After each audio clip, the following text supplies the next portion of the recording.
FDA accompagne les artisans à travers des formations adaptées à leurs besoins afin d'améliorer leurs compétences et valoriser leur savoir-faire. Le FDA facilite la promotion des créations et l'accès à de nouveaux marchés grâce à l'organisation des salons et foires. Le FDA facilite la labellisation des produits artisanaux béninois. Le FDA, un acteur engagé pour la valorisation de l'artisanat béninois. C'est l'artisanat béninois qui nous rend visite ce matin. Nous avons dans nos locaux, sur ce plateau, bien sûr, le directeur général du Fonds de développement de l'artisanat. Monsieur Clétus Nestor Guézo, bonjour. Bonjour, monsieur le journaliste. Comment allez-vous? Ça va très bien, monsieur le journaliste. Alors, comment se porte notre artisanat? Merci. Notre artisanat béninois se porte assez bien. Je dirais que l'artisanat, comme vous le savez, occupe la 3e place après l'agriculture et le commerce de par sa contribution au produit intérieur brut. Les artisans béninois occupent 25% de la population active et presque 50% des unités économiques. Vous convenez donc avec moi que ce secteur à lui seul recèle un fort potentiel en termes de lutte contre le chômage, de création de la richesse et d'emploi, et aussi bien en milieu rural qu'en milieu urbain. Les activités artisanales sont constituées dans 175 métiers, selon la nomenclature des métiers de l'artisanat de l'UEMOA, qui eux-mêmes sont regroupés dans 40 corps de métiers, qui à leur tour sont rassemblés dans 8 branches professionnelles. Revenons au Fonds de développement agricole. Qu'est-ce que c'est en réalité le Fonds de développement de l'artisanat? Voilà. De l'artisanat. Oui, autant pour moi. Fonds de développement si de vous l'artisanat. suivez bien, c'est conscient de ce rôle que joue l'artisanat, qui est hautement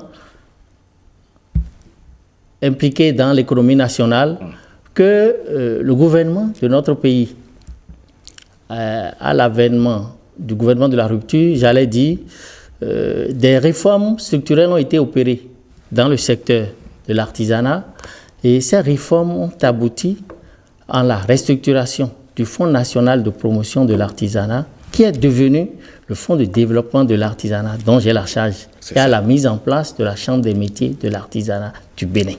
C'est comme ça que le Fonds de développement de l'artisanat a été restructuré et qui a pour mission essentielle d'accompagner la promotion et le développement de l'artisanat. Et quelles sont les actions concrètes que votre fonds mène sur le terrain? Merci. Au niveau du FDA, nous pouvons regrouper en 2 grands volets les actions que mène le FDA. Premièrement, nous avons les actions promotionnel. Il y a le Salon national de l'artisanat du Bénin, qui est le plus grand événement promotionnel qu'on organise dans le secteur. C'est le plus grand rendez-vous d'exposition en termes d'innovation et de créativité de tout ce que nous avons de meilleur dans le secteur de l'artisanat béninois.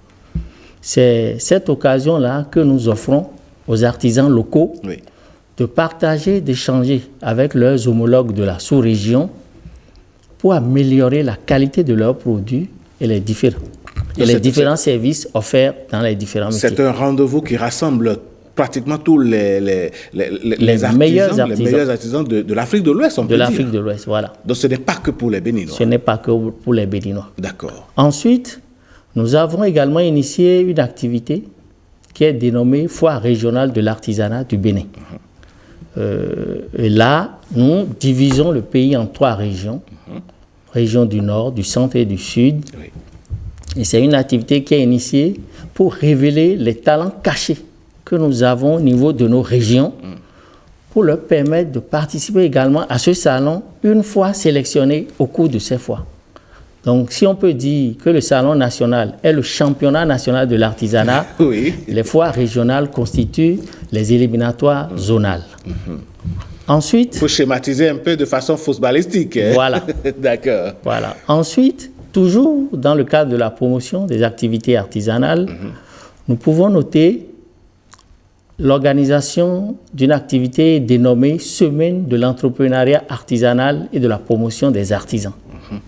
Donc c'est une activité d'envergure qui a pour but également de révéler au grand public, surtout aux jeunes en quête d'emploi, les énormes opportunités dont regorge le secteur de l'artisanat béninois et que le gouvernement ambitionne de développer.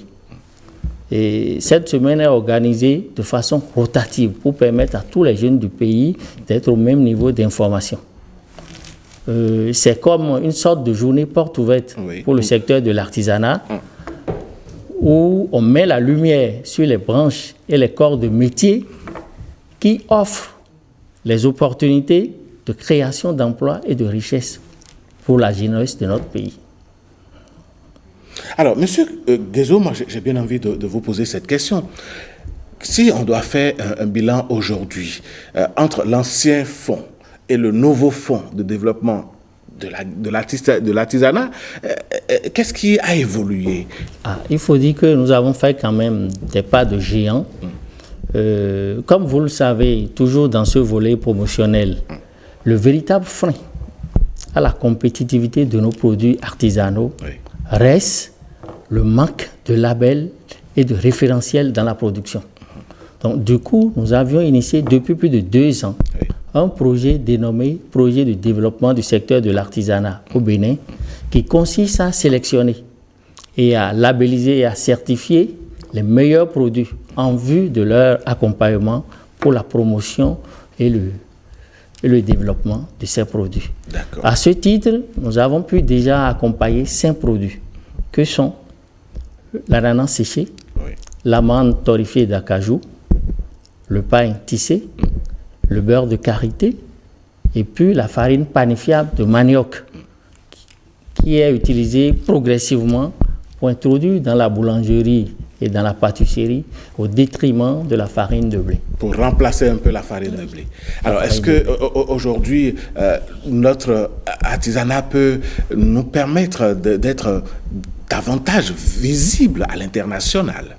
Absolument, parce que de par ces activités promotionnelles, on a offert l'occasion aux meilleurs artisans de charger leur carnet d'adresses, de décrocher des partenariats et qui sont régulièrement invités aux événements pareils organisés dans la sous-région et même à l'international.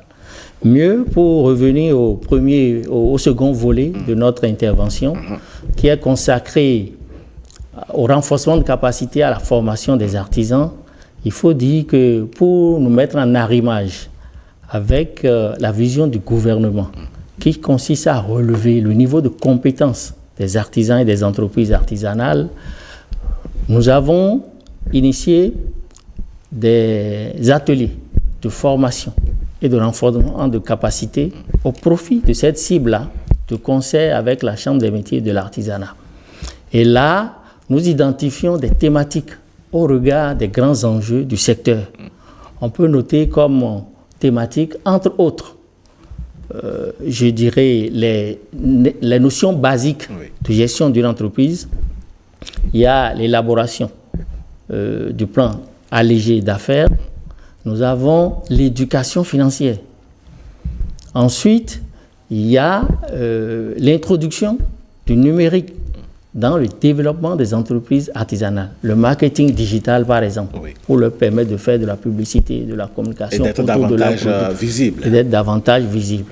Il y a également la nécessité d'enseigner aux artisans de se mettre en coopérative pour être plus puissants et plus compétitifs.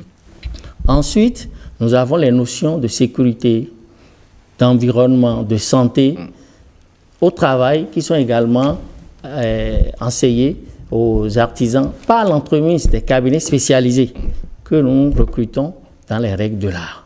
Et à ce titre, il faut noter qu'à la fin de l'année 2023, nous avons enregistré 4 596 bénéficiaires. Et déjà, en 2024, au jour d'aujourd'hui, 4 435 artisans et entreprises artisanales sont déjà impactés. Et donc, il y a de l'espoir que désormais, les produits issus de l'artisanat béninois soient des produits qui respectent, qui rentrent dans le moule, le standard mondial, j'ai envie de dire, parce qu'il y a quelque chose qu'on reproche souvent aux produits locaux, c'est la finition, la finesse dans le résultat, dans le produit final. Qu'est-ce que le Fonds de développement de l'artisanat pourrait faire dans ce sens, à part les formations dont vous venez de parler? Voilà. Nous avons dit tantôt que nous accompagnons à la labellisation et à la certification. C'est pour corriger un peu le tir. Et nous ne sommes pas arrêtés en si bon chemin après les 5 autres produits. Comme perspective, sous peu, nous avons entamé depuis le début de cette année l'accompagnement par rapport à 3 autres nouveaux produits. Et bientôt, en novembre, nous irons en atelier pour valider les référentiels par rapport à ces 3 nouveaux produits que sont le pain indigo qui est en vogue actuellement. Il y a la farine de cosette d'igname. Ensuite, nous avons les poteries de sel. Et là, nous continuons de travailler à ce que, après cette phase de validation des référentiels, nous entrons dans la suite du processus pour déboucher sur la certification et l'autorisation de mise sur le marché. Monsieur Clétus Nestor Guézo, je suis heureux de vous avoir accueilli sur ce plateau. Avant de vous laisser partir, est-ce que vous avez un mot à l'endroit des artisans, des millions d'artisans, des milliers d'artisans, j'ai envie de dire, béninois qui vous suivent ce matin? Est-ce que vous avez un conseil à leur donner? Est-ce que vous avez un mot à leur endroit? Merci. Et je vais d'abord, si c'est déjà le mot de fin, vous remercier pour l'occasion que vous nous avez offerte. Ensuite, dire aux artisans et aux entreprises artisanales que le FDA n'entend ménager aucun effort pour jouer pleinement son rôle de levier de croissance et de développement dans le secteur de l'artisanat béninois. Et pour y parvenir, nous comptons sur la qualité de nos prestations. Et j'entends par qualité le fait d'écrire tout ce que nous disons et de faire tout ce que nous avons écrit. Tout à fait. Dans notre métier, on dit la meilleure inspiration, c'est celle qu'on écrit. Monsieur Clétus Nestor Guézo, je rappelle que vous êtes le directeur général du Fonds de développement de l'artisanat, FDA, qui officie donc, qui travaille à donner donc beaucoup plus de visibilité à l'artisanat béninois.